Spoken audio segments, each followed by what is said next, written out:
todas essas fases, né? Eu acho que a nossa geração, acho que eu sou um pouco mais velho, mas eu posso me incluir nesse sentido, que assim, a gente é bilíngue. A gente é a única geração Isso, bilíngue. É sim. a última geração A bilíngue última que veio antes e o depois da depois. internet, né? Porque isso eu consigo lembrar perfeitamente. Quando eu comecei minha iniciação científica, logo no primeiro ano da faculdade, computador era uma coisa que nem todas as casas tinham, isso foi em 98. Né? Isso. Computador era coisa que nem todas as casas tinham, porém eu tenho um irmão mais velho, que é bem mais velho que eu, que ele era programador já naquela época. Então, em casa tinha um computador que era do meu irmão, mas eu Ele era lembro, programador de disquete na época ainda. na época era disquete ainda, aquele tinha um disquete grande ainda, depois veio o disquetinho um pouco menor. Para quem não sabe o que é disquete, sabe aquele símbolozinho de salvar que tem no Word, no Excel, naquele símbolozinho Isso. de salvar, aquilo ali é um disquete. Eu ouvi até um caso de uma criança que o pai mostrou um disquete de verdade para ele, ele achou que o pai tinha impresso na impressora 3D o símbolo de salvar. Porque eles não sabem. Eles não sabem o que é. Então, eu acabei que eu tive por algum tempo o computador em casa. Quando meu irmão casou, ele levou o computador, eu não tinha mais, aí eu tinha que ir no escritório dele para fazer uma pesquisa, para fazer algum trabalho que precisasse usar o computador, né? Naquela internet de escada. Aquela internet de escada que a gente usava depois da meia-noite para gastar menos, né? Que tinha isso. Depois da meia-noite cobrava só um pulso e a gente podia Isso. ficar por horas usando. Depois, aí o que veio? Aí veio a era Google, né? Então, os jovens começaram a fazer o quê? Tinha lá um trabalho para fazer, pesquisava no Google, copiava de um site, aí o professor tinha que pegar alguma parte do texto que o jovem supostamente escreveu, colocar no Google para ver se ele tinha plagiado do Google isso, né?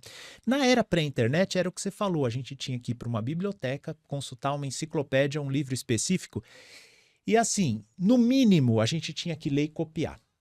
Só que os professores falavam pra gente, não, você tem que fazer resumo. Então, no mínimo, a gente tinha que ler, exercitar atenção, concentração, pegar os principais pontos, tentar sintetizar para fazer um resumo. Esse exercício é fabuloso para o desenvolvimento da atenção. Pelo menos a gente precisava, mudar as palavras. Então, a gente tinha que encontrar Uma sinônimo. associação. Exatamente. Então, quando veio essa era de recorte e cola, eu já fiquei um pouco assustado com isso, pensando no desenvolvimento dos jovens, né?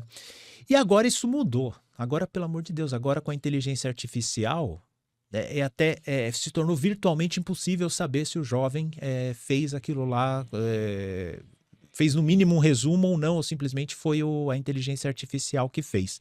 Eu estava até discutindo isso com a minha cunhada, que é professora, e eu falei assim, olha, se eu fosse professor, sabe o que eu ia fazer? Meu amigo, é papel ao maço e à mão você vai escrever. Ponto, porque no mínimo você vai ter que ler. Agora imagine uma geração que não exercitou a leitura, a concentração, o poder de síntese de fazer o resumo e não exercitou nem a psicomotricidade para escrever, porque eu estou sabendo que muitas escolas, se não a maioria, não ensina nem caligrafia cursiva para os alunos. Né? Então nem a psicomotricidade fina o aluno exerce, né?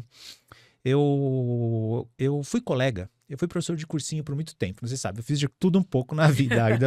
Fui professor de cursinho por bastante tempo. E nessa minha carreira de cursinho, eu fui aluno e depois fui colega do professor Pierluigi Piazza, que se tornou um cara conhecido, que falava umas verdades aí sobre educação, né?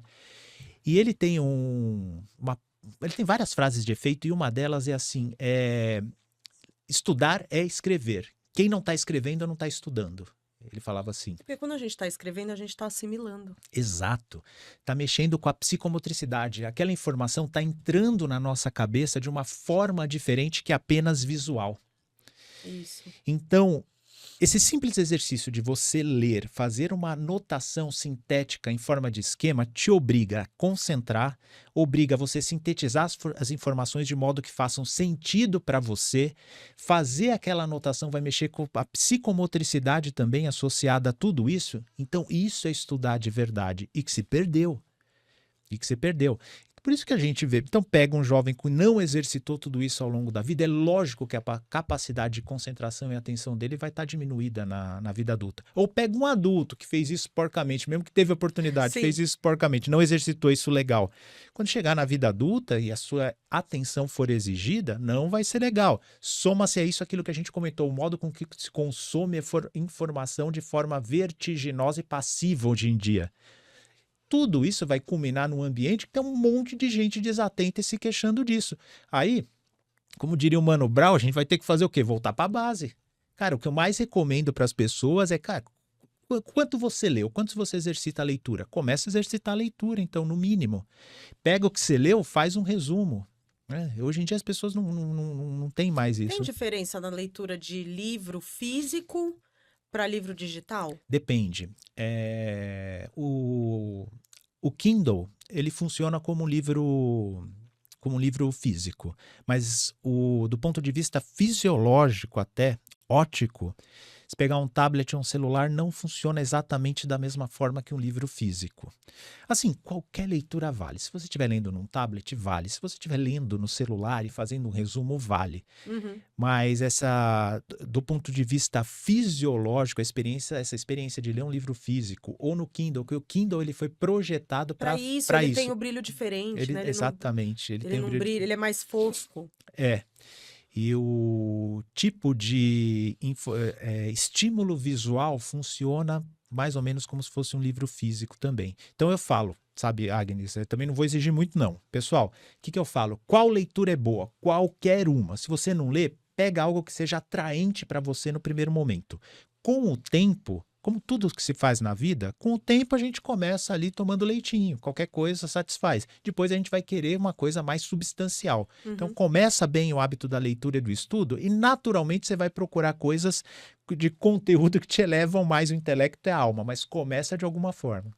E quando a pessoa tem o costume, existem vídeos, por exemplo, no próprio YouTube, tem vídeos que são informativos, que tem base historiográfica, tem estudo, e são vídeos de 1 hora, 2 horas, documentários e tal.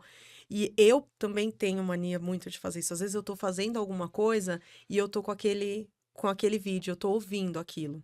Isso também é prejudicial pra gente? Não necessariamente. Porque você tá realmente consumindo uma informação que tem embasamento, que é um estudo, que é um documentário, alguma coisa. É diferente daquela informação que você fica...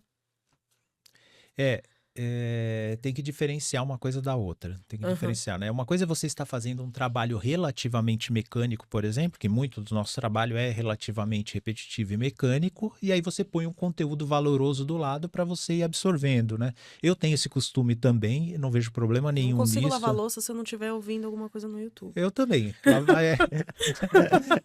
A minha esposa tá aqui, ela sabe, quando eu lavo louça... No filtro d'água, eu já tenho esse lugarzinho que eu coloco o celular, coloco alguma coisa para eu ouvir. Não, quanto a isso não há problema nenhum. E geralmente esse tipo de conteúdo é um conteúdo mais longo e substancioso que as pessoas gostam de ouvir, né? Você não tá prendendo atenção em vídeo de 15 segundos sem sentido nenhum ali, né? Isso!